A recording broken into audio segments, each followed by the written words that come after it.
Alam mo ba na ang iniisip at sinasabi natin ay may malaking epekto sa direksyon ng buhay natin? Sabi sa Proverbs 18 verse 21, "The tongue has the power of life and death, and those who love it will eat its fruit." Ang mga iniisip mo at sinasabi mo ay pwedeng mag-align sa promises ni God o magbigay ng puwang sa takot, duda at negatibong pananaw. Lalo na pagdating sa healing. Hindi lang laban ito ng katawan, laban ito ng isipan at pananampalataya. Ngayon pag-usapan natin kung paano natin i-reject ang negativity at kung paano mag-align ng salita natin sa katotohanan ni God at paano mapapanatili ang faith natin laban sa mga duda at discouragement.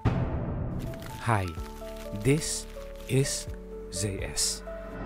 Ang bawat negatibong kaisipan ay parang seed, binhi na kapag hinayaan mong manatili, tutubo ito bilang anxiety, hopelessness at defeat. Sabi sa 2 Corinthians 10 verse 5, "We take captive of every thought to make it obedient to Christ." Isipin mo ang isang hardin na tinaniman mo ng mga damo sa halip na bulaklak. Ang damo ay sisiksik sa bulaklak at kukunin ang espasyo nito para lumago. Ganun din ang negatibong kaisipan. Kinakain nito ang faith mo. Hinahadlangan nito ang promises ni God na magbunga sa buhay mo. Kung gusto mong maranasan ng healing, dapat intentional ka sa pagtanggal ng mga weeds ng negativity at pagtanim ng mga seeds ng truth ni God.